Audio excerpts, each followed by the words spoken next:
उभयधर्मी oxide amphoteric oxides एक trick के द्वारा, और ट्रिक में हम उभयधर्मी ऑक्साइड्स के उदाहरण भी ट्रिक से ही तैयार करेंगे।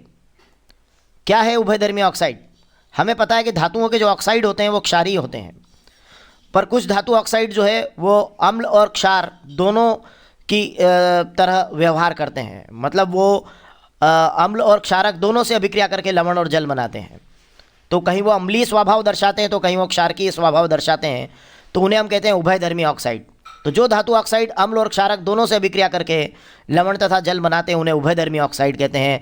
मतलब कभी वो अम्ल की तरह व्यवहार करते हैं, अम्लीय प्रकृति दिखाते हैं, तो कभी वो क्षारकीय प्रकृति दिखाते हैं, जैसे एल्यूमिनियम का ऑक्साइड Al2O3, जिंक का ऑक्साइड ZnO आदि। और अभी हम लिस्ट में ट्रिक से उसको समझेंगे। चलिए मैं जिंक ऑक्साइड के एग्जांपल से इसको अम्लीय और क्षार की प्रकृति दोनों, मतलब उसका उभयधर्मी नेचर जो है उस ऑक्साइड का मैं बताने का प्रयास करूंगा। तो जैसे जिंक ऑक्साइड है और ये जिंक ऑक्साइड ने HCl अम्ल से क्रिया की और ये जिंक क्लोराइड और पानी बनाया। तो देखिए ये जिंक ऑक्साइड ने अम्ल से क्रिया की और ये उसने लवण और जल बनाया।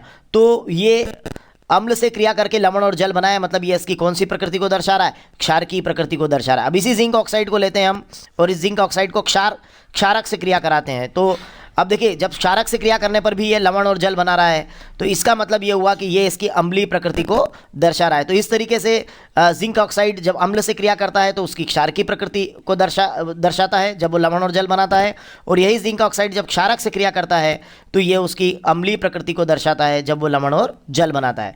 और बहुत सिंपल इक्वेशन है, 1 ZnO लीजिएगा, और अम्ल भी लें तो इक्वेशन बैलेंस करने के लिए 2 HCl, और क्षारक भी लें तो 2 NaOH, ठीक है।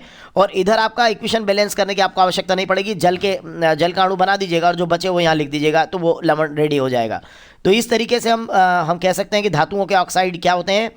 अम्लीय और क्षारकीय दोनों प्रकृति दर्शाते हैं। जब वो अम्लों से क्रिया करके लवण और जल बनाते हैं तो वो उसकी क्षारकीय प्रकृति है, और जब वो क्षारकों से क्रिया करके लवण और जल बनाते हैं तो वो उसकी अम्लीय प्रकृति को दर्शाता है। और जिंक ऑक्साइड इसका बढ़िया उदाहरण हो सकता है। एल्यूमिनियम के ऑक्साइड भी उभयधर्मी होते हैं। और भी मैं आपको कुछ ऑक्साइड्स के बारे में बता देता हूँ, उन धातुओं के बारे में बता देता हूँ जिनके ऑक्साइड्स उभयधर्मी होते हैं। मतलब अब देखिए वो लिस्ट हम बहुत अच्छे से प्रिपेयर कर पाएंगे। देखिए मैंने लिस्ट बनाई है और इसको इन सारे जो मेटल्स हैं इनको याद करने का सबसे बढ़िया तरीका मैं आपको बताता हूँ। सन ऐसे मान सब बेकार है, गाल पे झन्नाट देगा पंजाबी। देखिए सन ऐसे मान, ठीक है, SNASMN, सन ऐसे मान सब बेकार है, SBBECR सब बेकार है। गाल पे देखिए GLL गाल पे क्या होगा? झन्नाट, ZN कौन देगा? पंजाबी।